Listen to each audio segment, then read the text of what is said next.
Hi everyone, it's Sandeep है। आज हम डिस्कस करने वाले हैं 5 scientific proven way to lose weight if you are having a hormonal imbalance. अब ये हार्मोनल इम्बैलेंस का मतलब हुआ चाहे आपको थायराइड है, चाहे आपको पीसीओडी है, चाहे पीसीओएस है, इस सब के लिए ये वीडियो बहुत इफेक्टिव है। तो कौन से 5 साइंटिफिक वे हैं, अगर वो आप वो चीज़ें वो टिप्स इम्प्लीमेंट करते हो तो आपका पीसीओडी या हार्मोनल इम्बैलेंस क्योर होगा। कैसे होगा? It will take time, but वो ज़्यादा इम्प्रूव होगा डे बाय डे अगर आप ये स्टेप्स इम्प्लीमेंट करते हो तो पहला स्टेप है कि आपको अपने कार्बोहाइड्रेट इनटेक को रिड्यूस करना पड़ेगा। अगर आपका कार्बोहाइड्रेट 70% है तो आपको उसको ऑलमोस्ट 40% पर लाना पड़ेगा। अगर आपका 50% तो आपको उसको 25 to 30% पर लाना पड़ेगा। क्यों रिड्यूस करना पड़ेगा? क्योंकि कार्बोहाइड्रेट जब आप कंज्यूम करते हैं तो आपकी बॉडी का इंसुलिन लेवल बढ़ता है, और जब भी इंसुलिन लेवल बढ़ेगा तो बॉडी का फैट और वेट बढ़ेगा। क्यों? क्योंकि जब इंसुलिन लेवल बढ़ता है तो जो बॉडी में फूड की प्रोसेसिंग होती है वो प्रॉपर हो नहीं पाती। इस केसेस में बॉडी का फैट एंड वेट गेन होता है। ये रिसर्च के थ्रू पाया गया है कि जितना भी इंसुलिन लेवल बढ़ेगा उतना आपका body fat and weight gain increase होगा। तो कोशिश आपको पहला स्टेप ये करना है कि आपको कार्ब्स एलिमिनेट करने हैं। आपको स्पेशली प्रोसेस कार्ब, शुगर वाले फूड, या आपके वो फूड एलिमिनेट होंगे जो ब्रेड से बनते हैं, brown bread, white bread and maida, सारे आपके प्रोसेस कार्ब्स एलिमिनेट करने हैं। सेकेंड टिप्स इस वीडियो में आपके लिए है वो ये कि आपको प्लेंटी ऑफ फाइबर कंज्यूम करना है। अब फाइबर आप कंज्यूम कहाँ से करेंगे? फाइबर आप कंज्यूम कर सकते हैं, बहुत फूड्स हैं, वेजिटेबल्स हैं, फ्रूट्स हैं, and number of supplements fibre के आप ले सकते हैं। सॉरी, वहाँ से अपने फाइबर के नीड्स को, डेली डिमांड को फुलफिल करेंगे। अब मैं आपको एक चीज़ बता देता हूँ जो आई थिंक आपको कई लोगों को ना पता हो, वो ये कि अगर मैं बात करूँ रिसर्च के बेसिस पे तो यूएसए में एक रिसर्च हुई थी जिसमें ये पता चला कि डेली फाइबर इनटेक जो एक इंसान का होना चाहिए स्पेशली फॉर अ वुमेन, वो होता है ऑलमोस्ट 14 ग्राम पर 1000 कैलोरीज, या कह सकते हैं 25 ग्राम per day for a women. तो एक वुमेन को per day minimum 25 gram of fibre लेना चाहिए। बट रिसर्च में देखा गया कि जो फाइबर इनटेक वुमेन्स का था वो ऑलमोस्ट 15 से 16 ग्राम ही पाया गया। इट मीन्स कि वो कम था, और इंडिया में ये और भी कम होता है जो कि है 9 to 10 ग्राम के बीच में। तो आपको फाइबर इनटेक बढ़ाना है। बढ़ाएंगे कैसे? चाहे वो फ्रूट्स खा के, चाहे वो वेजिटेबल्स खा के, चाहे आप सप्लीमेंट्स लेकर के अपने फाइबर इनटेक को बढ़ाएंगे।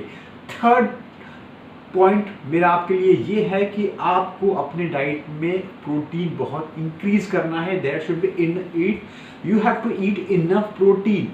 अब प्रोटीन इनफ क्यों ईट करना है? क्योंकि पहला आप सबको पता है protein is essential macronutrient. Essential का मतलब होगा कि प्रोटीन है कि ऐसा मैक्रोन्यूट्रिएंट है जो फैट में स्टोर नहीं होता। तो अगर आप एक्सेस रिसर्च जितने भी किए गए हैं लास्ट के 100 ईयर्स में, किसी में भी नहीं दिखा गया कि प्रोटीन फैट में स्टोर हो रहा है। हाँ, अगर आप कैलोरीज एक्सीड करोगे तो इन दैट केसेस जितनी आपकी बॉडी की रिक्वायरमेंट नहीं है कैलोरीज की, लेकिन आप उससे ज़्यादा कंज्यूम कर रहे हो तब स्टोर होगा। लेकिन मोस्ट ऑफ द केसेस में प्रोटीन फैट में स्टोर नहीं हो पाता। और प्रोटीन को ये भी देखा गया कि जब आप प्रोटीन ज़्यादा कंज्यूम करते हो तो ये आपके ब्लड शुगर लेवल को एक स्टेबलाइज करता है और आपको एक फीलिंग ऑफ फुलनेस देता है। फीलिंग ऑफ फुलनेस का मतलब है कि आपको भूख नहीं लगती, आपकी भूख को सप्रेस कर देता है। एक रिसर्च भी की गई थी जो मैं अगेन बताता हूँ, जिसमें 57 वुमेन्स थी जो पीसीओएस से सफ़र कर रही थी। उनमें क्या किया गया? उनकी डाइट कस्टमाइज की गई। उनको ऑलमोस्ट 45% प्रोटीन डाला गया, 25% फैट डाला गया, एंड रिमेनिंग उनको कार्बोहाइड्रेट डाला गया। और एक अनदर ग्रुप बनाया गया जिसमें कि इसको रिवर्स कर दिया, जिसमें उनका 45% कार्बोहाइड्रेट था, प्रोटीन उनका ऑलमोस्ट 25 to 30% था, रिमेनिंग उनका फैट था।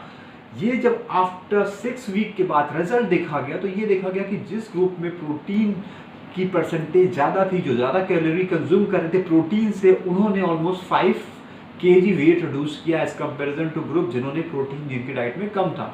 तो ये अनदर रीज़न है आपको अपनी डाइट में प्रोटीन इंक्रीज करने का। फोर्थ पॉइंट है कि आपको हेल्दी फैट्स खाने। हेल्दी फैट्स खाने का बेनिफिट क्या होता है? रिसर्च में अगेन पाया गया है कि जितने भी आप हेल्दी फैट्स कंज्यूम करते हैं, जिसके वजह से ही कीटो डाइट भी पॉपुलर है। अगर आप हेल्दी फैट्स कंज्यूम करेंगे तो आपकी बॉडी ज़्यादा फैट लूज करेगी। फैट खा के भी आप फैट लूज कर सकते हैं। और एक चीज़ और है, फैट में आपको ऑलमोस्ट 9 कैलोरीज मिलते हैं, whereas protein and carbohydrate में 4 कैलोरीज मिलते हैं। तो जब आप फैट कंज्यूम करते हो तो आपकी बॉडी ज़्यादा देर तक भूख को दबाए रखती है as comparison to protein and fat, sorry protein and carbohydrate. तो फैट खाने का बेनिफिट यही है कि पहला आपका बॉडी का फैट भी लूज होगा एंड वेट भी लूज होगा, but the thing is that कि वो that should be healthy fats. अब फैट्स वाले फूड होते क्या हैं, जैसे आप एवोकाडो हो गया, ऑलिव ऑयल हो गया, कोकोनट ऑयल हो गया, बटर हो गया, घी हो गया, या ओमेगा के सप्लीमेंट्स लें, ये भी हेल्दी फैट्स में कंज्यूम किया जाता है। तो ये हैं हेल्दी फैट्स जो आपको इंक्लूड करना है अगर आप हार्मोनल इम्बैलेंस से सफ़र कर रहे हो तो। एंड लास्ट है वो है आपको फर्मेंटेड फूड्स खाने हैं, you have to eat fermented foods. Fermented foods क्यों खाने, क्योंकि आपको अपने हेल्दी गट बैक्टीरिया को इम्प्रूव करना है, और हेल्दी गट बैक्टीरिया अगर आपका इम्प्रूव होगा तो ये आपका बहुत बड़ा रोल प्ले करेगा आपके मेटाबॉलिज्म में और आपके वेट को मेंटेन करने के लिए। अब ये कैसे कर सकते हैं, इसके लिए आपको प्रोबायोटिक सप्लीमेंट्स लेने चाहिए, चाहे वो आप दही से खाएं, चाहे आप प्रोबायोटिक सप्लीमेंट्स लें। अब ये प्रोबायोटिक सप्लीमेंट्स करता क्या है, जब आप इसे कंज्यूम करते हैं तो ये आपकी बॉडी में जा करके जो भी एक्सेस बैक्टीरिया होती है जिसकी वजह से आपका मेटाबॉलिज्म स्लो चल रहा है उसे ये बाहर निकाल देगा, और जब उसे बाहर निकाल देगा तो आपका मेटाबॉलिज्म फास्ट होगा, आपकी बॉडी फैट लूज करेगी, आप अपना वेट मेंटेन रखेंगे। तो आपको ये 5 पॉइंट्स इम्प्लीमेंट करने चाहिए अगर आपको हार्मोनल इम्बैलेंस है या आपको कोई हेल्थ इश्यूज हैं। ये नॉर्मल लोग भी कर सकते हैं, बट ये 5 पॉइंट उनके लिए ज़्यादा इंपॉर्टेंट है जिनको ये हार्मोनल प्रॉब्लम है। सो वीडियो अच्छी लगी हो तो लाइक करके शेयर करना मत भूलना। कोई क्वेरीज हैं या कोई डाउट्स हैं वीडियो में, या कोई प्रॉब्लम है आपको आपके डाइट्स में, आपको हेल्थ इश्यूज है, तो स्क्रीन पे जो नंबर शो हो रहा है उस पर आप कॉल करके हमारे डाइटिशियन से बात कर सकते हो, अपनी क्वेरीज को उनको बता सकते हो। I can give you guarantee कि they will give you the best solution for that. Till then, bye, take care, have a nice day, and I will see you again in the next video.